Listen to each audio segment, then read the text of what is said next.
আজ দিনভর নবান্নে শুভেন্দু অধিকারী, সকালে নবান্নে মুখ্যমন্ত্রীকে গার্ড অফ অনার। আজ নবান্নে প্রথম মন্ত্রিসভার বৈঠক, দুপুরে সচিবদের সঙ্গে বৈঠক করবেন শুভেন্দু অধিকারী, দুপুরে বিধায়কদের সঙ্গে বৈঠক মুখ্যমন্ত্রীর, বিকেলে জেলা শাসকদের সঙ্গে বৈঠক, বিকেলে পুলিশের সঙ্গে বৈঠক মুখ্যমন্ত্রীর। আজ দিনভর নবান্নে বৈঠক করবেন মুখ্যমন্ত্রী শুভেন্দু অধিকারী এবং গতকালই নিরাপত্তা খতিয়ে দেখেন কলকাতার সিপি।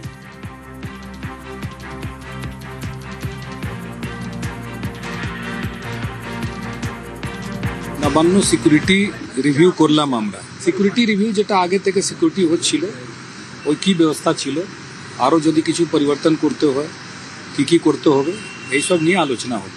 মুখ্যমন্ত্রী বৈঠক হবে আগামীকাল 5টার সময়, ওইখানে দিশা নির্দেশ দেওয়া হবে। আর এবার নবান্নের ছবি দেখাবো। শুভেন্দুর প্রথম প্রশাসনিক বৈঠক, সেই বৈঠক ঘিরে সাজো রব নবান্নে।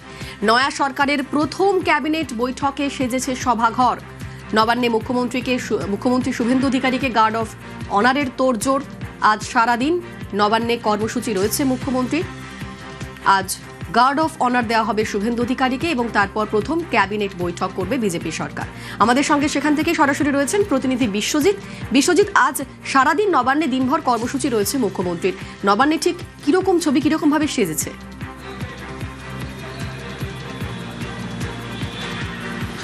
দেখো, ব্রিগেডের শপথ গ্রহণের পর প্রথম সচিবালয়ে আসবেন, অর্থাৎ নবান্ন যে প্রশাসনিক যে দপ্তর, সেই প্রশাসনিক দপ্তরে এসে সভা করবেন, বৈঠক করবেন, প্রথম ক্যাবিনেট বৈঠক করবেন এই নবান্ন সভাঘরে মুখ্যমন্ত্রী শুভেন্দু অধিকারী।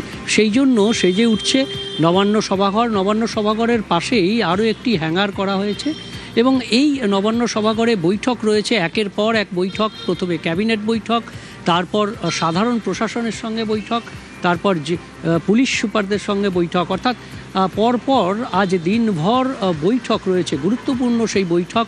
তার আগে প্রথম মুখ্যমন্ত্রী আসার পর এই প্রশাসনিক ভবনের তাকে গার্ড অফ অনার দেওয়া হবে এবং সেই গার্ড অফ অনার দেওয়ার পর তারপর তিনি এই সভাঘরে অর্থাৎ নবান্ন সভাঘরে পরপর বৈঠক করবেন।